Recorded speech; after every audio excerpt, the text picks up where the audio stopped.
around 20 films coming out this year, haven't you? Well, supposedly a lot of them are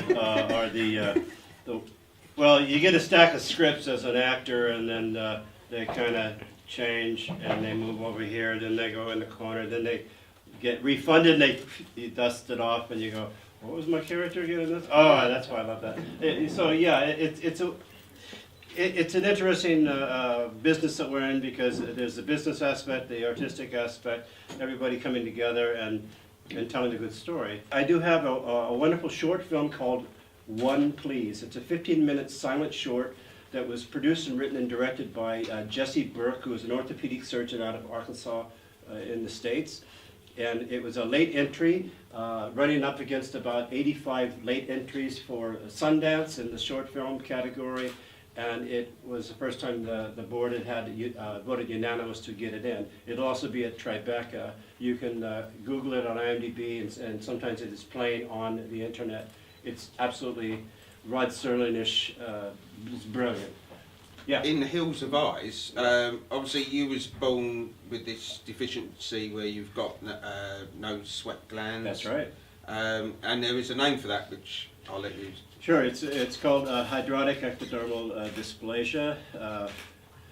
Basically, I was born premature, no sweat glands. This portion of my upper jaw and sinus areas here are underdeveloped. My skull was fused. My dad was a world-renowned brain surgeon and neurologist, so he goes, we gotta fix this. I went to Children's Hospital. They gave me a haircut on a Saturday morning. I was very upset about that. It never grew back, but they literally cut the top of my head apart into little squares and took bone spacers from my hip, and I had one shot at it, and it grew back into the shape that it is. I was very grateful, and I did not go blind. Can't perspire, can't dissipate body heat, had some other issues with the ends of my hands and fingers, but those are just things that we come into our life with, whatever they might be. So, some of our issues are not visual. And the ones that are usually more mental, that's usually expressed on our version of what I call C-SPAN. But that's a whole other conversation. Congress. But I was very fortunate to get a good team of surgeons, and my father, in his wisdom, would take me around house calls, and I would go to Children's Hospital, and I would visit other children with situations that were still perplexing to them. So in school, I didn't understand, in the 50s and early 60s, children were supposed to obey. So when someone would push my buttons or tease, I didn't have a fuse. I had an instant reaction, and I had like Pluto when he gets upset, well, that was me on a mild day as a child. I had no social skills when it came to, if I saw someone teasing someone or giving me grief, I would just go nuts. So I got in a lot of fights. I used to get in trouble a lot, but I knew that eventually, I knew they were wrong, number one. Number two, I also knew that there has to be a place of compassion and understanding where people can come together, because we're all in this together. So those are the tools that brought me along through my life, and I met some wonderful mentors. Paul Newman, for instance, the Bogey Creek Gang. It's Paul Newman, General Schwarzkopf, and Arnold Palmer. They started a philanthropic organization through his food products, and they reconstruct children's spaces and skulls for free all across the United States, and other wonderful organizations like the Shriners and many others do it all over the world. And you support both of those as well? Absolutely. Yeah. Doctors Without Borders. So those are the things we're supposed to do. And that's why when I had the opportunity to get invited to do a film called Doc Savage with George Powell, great movie. I said, I think I want to use my tools for scaring the crap out of people. Working with my favourite Tarzan there, Ron Ely, Doc Savage. God. Ron Ely was one of the nicest gentlemen. I met George Powell at an antique gallery in Venice Beach, California, after I left college, got my art degree, and he said, "Are you an actor?" And I figured, no, who's this pretentious guy with this bad British accent? And he goes, "I'm George Powell. My son and daughter-in-law own the store here." And he hands me a business card and said, "Warner Brothers." And then to show my intelligence, I go, "Do you know who you are?" you produced War of the Worlds, Journey to the Center of the Earth, the Time Machine, and he goes, it's okay, just tell me, you'll call and you'll be in my movie. So I did, and George made sure I was Taft-Hartley. I got in the union, I had a SAG card. And I go, well, that was a quick career, now I'm off to doing I don't know what. And I got another phone call. It was his casting director saying, Michael, you look like a lobotomy patient. We would love to have you on board with Jack Nicholson and Michael Douglas and Milos Forman to do One Flew Over the Cuckoo's Nest. We're going to film it in Oregon. And I go, I think I can do that. 127 days later, on the set every day, 6 days a week, 12, 13, 14-hour days, even on my days off, because Milos did something fantastic. He brought me over to a Panavision camera, because I asked him, I said, I know art history, I know how to storytell, what do I need to know about the craft? And he walked me over to this beautiful camera, Panavision, and he says, you see the glass? And I go, yes. He says, I want you to have a love affair with the lens. And I wish more actors that are in front of camera understand what a camera does. Because I've seen many famous professional people that don't know how to complement the efforts of your cinematographer and your director and what they're trying to get in the frame, like what they're doing right now. So my point is, love your art and learn as much as you can. And I learned an awful lot. Haskell Wexler, a brilliant cinematographer, gave me some great advice. So that's kind of how I got started. That's brilliant. Was the one after that, was that the Hills Have Eyes? After One Flew Over The Silly Little Hills Have Eyes. Yeah, the original title was Blood Relations. And I met Wes Craven and Peter Locke and Barry Kahn. And we didn't have much of a budget. We had Super 16, and we were just outside of the studio zone, so we didn't have to have permits. And we just went out to the desert. I actually used to live out where we filmed this at one time. I knew the area very well. And in the movie, you will see a rattlesnake. Giving you a heads up, the rattlesnake is a Mojave green, which is as deadly as a cobra, and it was this big. And now you wonder, how did they get a rattlesnake to be in a movie? They just went to the local bar and said, hey, we're doing a movie, we need a rattlesnake. And the guy goes, oh, I have one as a pet. I'll bring it. And he did. And it got loose one day during lunch, and Suze Lanier, the blonde, picked it up and handed it over to Peter Locke, my producer, and he fainted. We didn't think it would do what it did. We really didn't.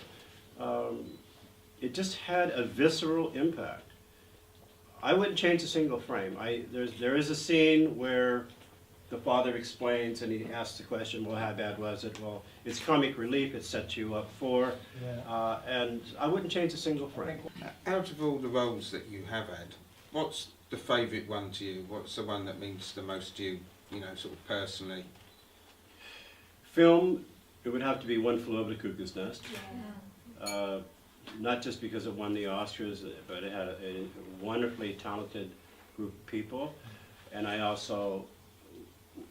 it was my first on-set experience at a hotel for months and months, and it was the first time I had the experience of an artistic on-set family experience, which is very special, and friends for life. And I learned my craft, I studied, and people were gracious to share their knowledge and technical expertise with me so I could do better work. And on television, it would have to be the X-Files episode. It was the last time I had to audition, and I went into Culver Studios, and they're going to see 100 actors, they're going to pick one, and there was Chris Carter. I'd done my research, I knew he liked Silver Surfer, so I was wearing a Silver Surfer tie. and David Nutter, my director, and I only had a few pages, and I asked for some questions. They said, this person, they think he's a scary guy, he takes a kid, they think he might be a bad guy to kids. But he's a guardian angel and gives his life to save the kid from the devil. I go, I'm the guy you want. Everyone else you can see is very talented. I know half the people in the waiting room, but I'm the guy you want, and I want to deliver right here, right now to you, and show you why I'm the guy you want. And they go, okay. 2 minutes later, we have one request. I go, what's that? Don't let anybody know you got the role. Tell me what this one's from.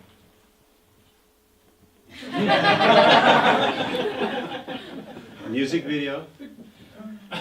Molly Chris, welcome to the boys' room, buy that man a cigar. When I got the call, my agent goes, an older agent, old school, white hair, Earl Flynn must, hey kid, I got you a gig. Yes, Lou. Where am I going? Are you going to go to this high school? And it's a band, and you just have a lot of fun. Okay, you just have a lot of fun. Okay, I will. What's their name?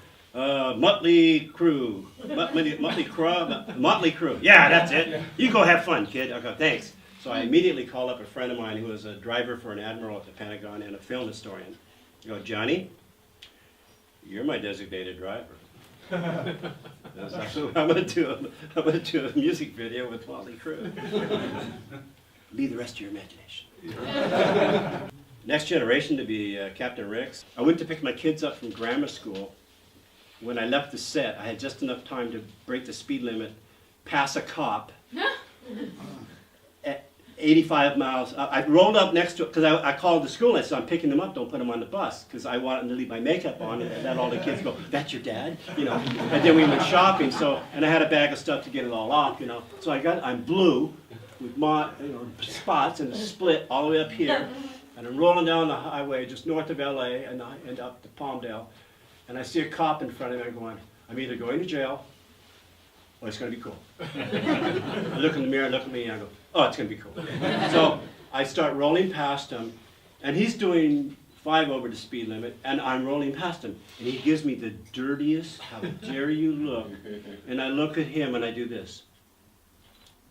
I'm late. My ship.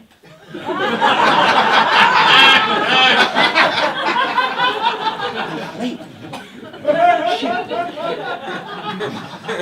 And I swear to God, at 75 miles an hour, here's what he did. This really happened. He does this.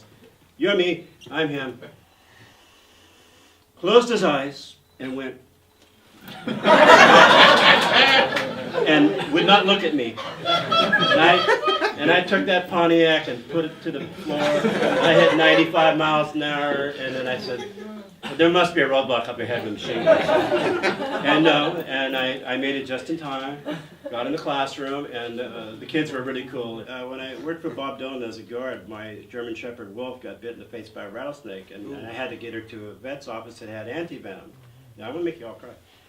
And, but it's a good, happy story. She lived. She lived and died in my arms, for another 8 years later. So I get on the phone, I find the vet, and I go, wow, I got to go from Malibu up Canaan Dune to the vet because he's got anti-venom, and they're getting it all put together, and she's having trouble breathing. I'm going, holy crap. And she'd saved my life before, so I'm going, we're down for it. So I thought I'd do a courtesy to the Malibu Sheriff Department. I called them up, and I go, hi, my partner, I'm a guard for Bob, my partner just got bit in the face by a rattlesnake.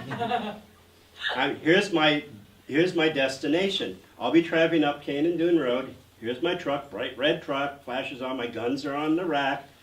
I'm licensed, but I will not comply, will not slow down. You can do whatever you want to me. I'm getting to my destination. And here's what the dispatcher says. That's a veterinary office. I go, yes, it is. This is my canine officer. He says, you can't break the speed limit to save the life of a dog. And I said, then let everybody know.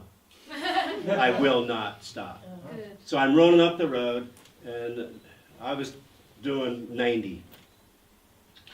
4-wheel drive Dodge Power Wagon. Nobody on the road.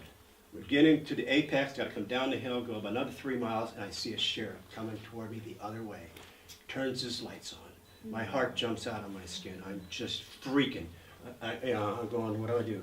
Shoot his tires out? I don't know. No, go faster. And I just went faster.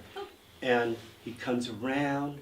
He starts coming up on me. His lights are on. And no. My dog's having trouble breathing.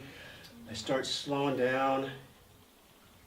And I hear on his loudspeaker, son, why in the hell are you slowing down? I am here to escort you. When I had nightmares as a kid, I would jump into the monster. I wouldn't run away from the monster. I would just go, all right, son, okay, all right, let's go. Let's get this over with. And it was scary sometimes. You know, sometimes I'd wake up in the corner like, what the hell happened? You know, but I mean, because living in fear is no way to live. No, what's the worst thing you're gonna do? Hurt me, kill me?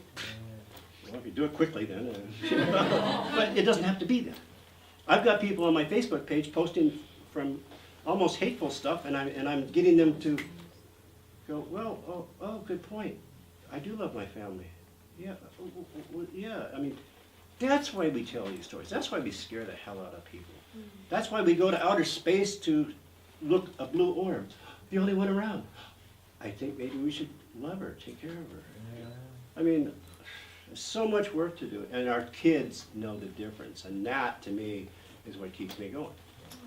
Our kids know the difference. Make a future for our kids, and just teach them to ignore all the bullshit and eat the mean people, because they're not rising. They're not raising the vibration of anything. They're spiritually dead. They will perish. And we wish better for them, but we can't waste our time in their negative world. It drags us down. So now we want to drag you into vacation from hell.